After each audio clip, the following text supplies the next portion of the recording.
Hands-on demonstration on data processing and data management. Drag to apply formula.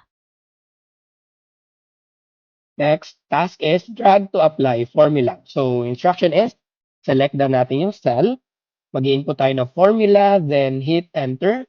Tapos, i-hold natin yung cursor to lower right, drag. Okay? Easier way to apply formula or format to other cells. So, ipapakita na lang po natin using yung actual na application.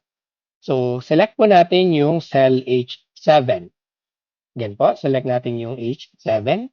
Then sa H7, formula bar, yan, po tayo ng equals F7 plus G7. That's one way of doing it. Other way of doing it is, pag na-type po natin yung equals, pwede po natin i-drag. Ayan. Tapos, anong pwede natin?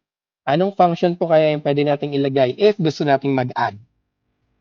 Anong Excel function po kaya? Ayan. Nakita ko na po agad. So, it's actually sum. Kita type natin is equals sum, then open parentheses, tapos i-highlight natin yung cell.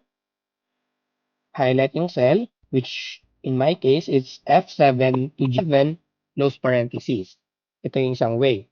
The other way is, na-type mo talaga by brute force. So, equals, click mo F7 plus G7. Enter. Ayan. So, yung sagot natin is data 6. So, after that, nakikita nyo po yung cursor ko. Malaking cross po siya.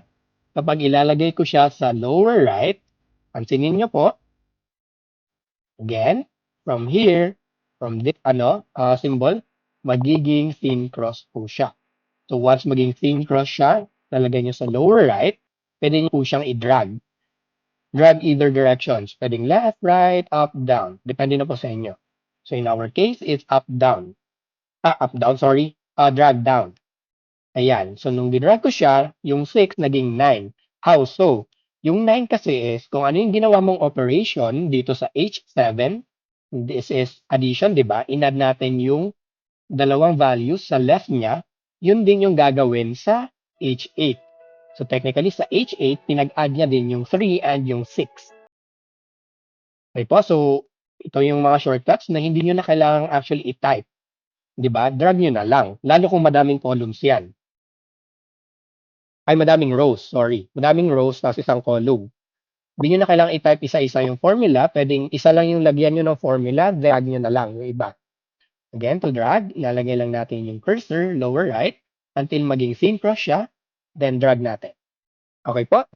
Ayan. So, thank you so much.